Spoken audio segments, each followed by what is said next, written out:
Mesdames, Messieurs, Monsieur le député, cher Rémi, je suis heureuse de pouvoir vous adresser ce message à l'occasion de la traditionnelle cérémonie des vœux. 2015 fut une année éprouvante pour notre pays. Elle restera gravée dans les mémoires de chacune et chacun d'entre nous. Mais je veux retenir que 2015 a également révélé notre force collective. Face au drame, les Français se sont montrés solides et dignes, en répondant par la fraternité et la solidarité aux agressions dont nous étions victimes. En portant assistance aux blessés, en descendant dans les rues pour soutenir les victimes et refuser l'intimidation. C'est ça notre force. Et les professionnels de santé se sont montrés exemplaires. Je veux à nouveau devant vous les saluer parce que nous pouvons en être fiers. Et c'est pourquoi je crois que nous pouvons aborder 2016 avec confiance et même optimisme. Je sais qu'ici, dans votre département du Nord, les attentes sont particulièrement fortes. J'ai eu l'occasion de me rendre dans votre département à plusieurs reprises et d'y mesurer les enjeux de santé publique, le besoin croissant de protection sociale. La loi de modernisation de notre système de santé que j'ai portée et qui est maintenant promulguée apporte des réponses concrètes à ces attentes.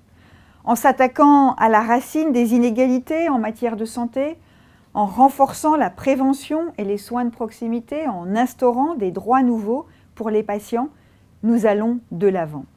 Et cette loi réaffirme également la notion de service public hospitalier. Parce que les spécificités de l'hôpital public doivent être reconnues. Et, cher Rémi, ça n'est pas vous, ça n'est pas toi qui dira le contraire.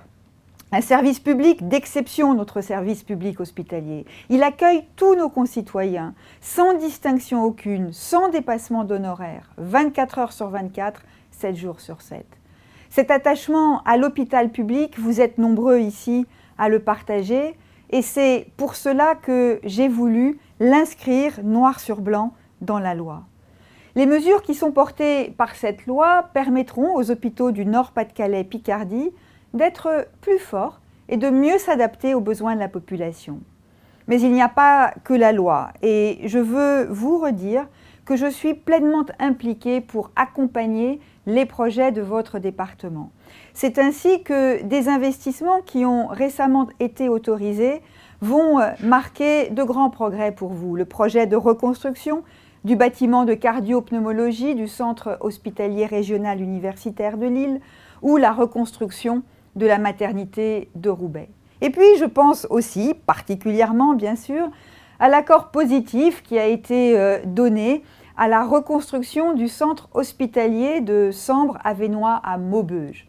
Et je veux le dire devant lui, ce projet doit beaucoup à l'implication et à la ténacité de votre député Rémi Pauvros. Merci Rémi, merci pour ton engagement pour l'hôpital et tes administrés, si j'ose dire, les citoyens de ta circonscription peuvent être redevables de cet acharnement que tu as à soutenir les établissements hospitaliers. C'est désormais pour moi l'un des programmes prioritaires d'investissement dans cette région. Et ce nouveau centre hospitalier va permettre à tous les habitants de votre territoire de bénéficier d'une offre de soins accessible et de grande qualité. Mesdames, Messieurs, je vous renouvelle mes vœux personnels, individuels, collectifs pour l'année 2016. J'espère que cette année sera une année d'espoir, d'optimisme pour notre pays et votre département. Merci à vous tous.